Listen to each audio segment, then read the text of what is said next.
নমস্কার, আপনারা দেখছেন সাধনা কিচেন। তো সাধনা কিচেনে আজকে আমি করব মটন। তো এখানে আমি 1 কেজি মটন নিয়েছি, আর এইখানে আমি আলু কেটে নিয়েছি, টমেটো কেটে নিয়েছি, 2 পিস টমেটো নিয়েছি, আর পেঁয়াজ নিয়েছি কুচিয়ে, আর জিরা, সাদা জিরা, আদা, গোলমরিচ, শুকনো লঙ্কা, রসুন। এবার এগুলোকে আমি পেস্ট করে নেব। তো চলুন পেস্ট করে নিই। মটন করার জন্য আমি যে আলুটা নিয়েছি, আলুটা একটু ভেজে নেব। হালকা একটু তেল দিয়ে দেবো কড়াইতে, সাদা তেল। আলুটা দিয়ে দিলাম তেলের মধ্যে। ঘরোয়া পদ্ধতিতে মটন রান্না, আপনারা কীরকম রান্না করেন ঘরোয়াভাবে সেটা জানি না, আমরা এরকম করি, সহজ করি। তো মাংসটাকে আমি মশলা মাখা করে নেব। পরিমাণ মতো নুন, হলুদের গুঁড়ো, 2টো তেজপাতা, যে মশলাটা বেটে নিয়েছিলাম সেই মশলাটা এর সাথে সব অ্যাড করে দেব।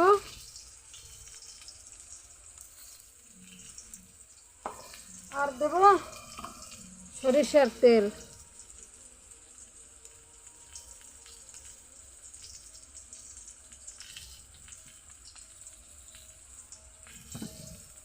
দিয়ে মাংসটাকে আমি ভালো করে মাখিয়ে ঝুঁকিয়ে নেব।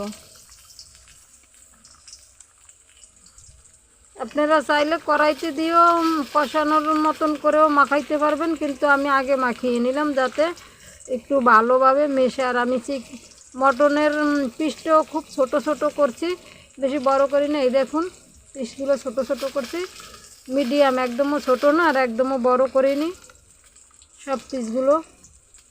এই যে আমি প্রেসারে দেব না, একদম কাঠেই করব সব। কাঠে প্রকৃতর জিনিসের স্বাদই তো অন্যরকম, কাঠের রান্নার স্বাদই অন্যরকম, তাই কাঠেই করব। তো আমার ম্যারিনেট হয়ে গেল। এই আলুটা আমি একটু হালকা হালকা করে ভেজে নিয়েছি, এবার নামিয়ে নেব। তো মাংসটাকে আমি নামিয়ে নিলাম। কড়াইতে একটুখানি তেল দিয়ে দেব। তেলটা গরম হয়ে গেছে, মাংসটাকে ঢেলে দেব।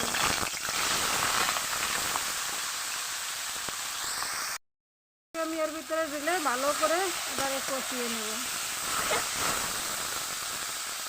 সাথে টমেটো কুচানোটাও দিয়ে দেব।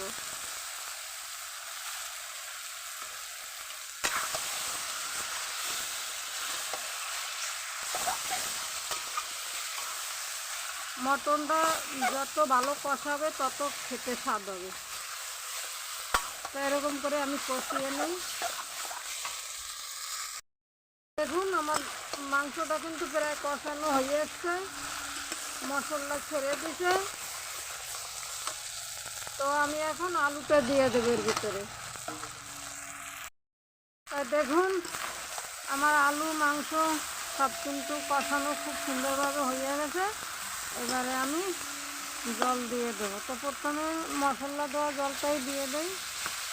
তো দিয়ে দিলাম মশলা দেওয়া জলটা। এখন আমি যতটা পরিমাণ জল লাগে পুরোটাই দিয়ে দেব।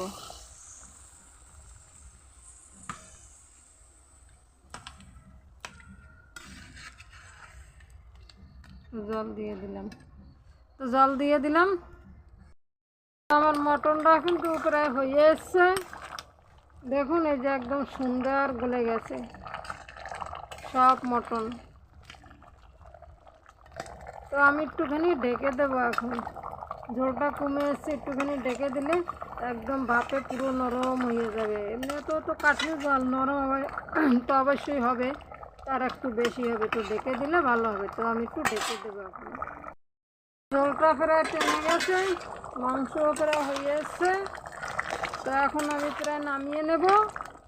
তো আমি দেবো একটু গরম মশলার গুঁড়ো, একটু মশলা দিয়ে নামিয়ে নেব।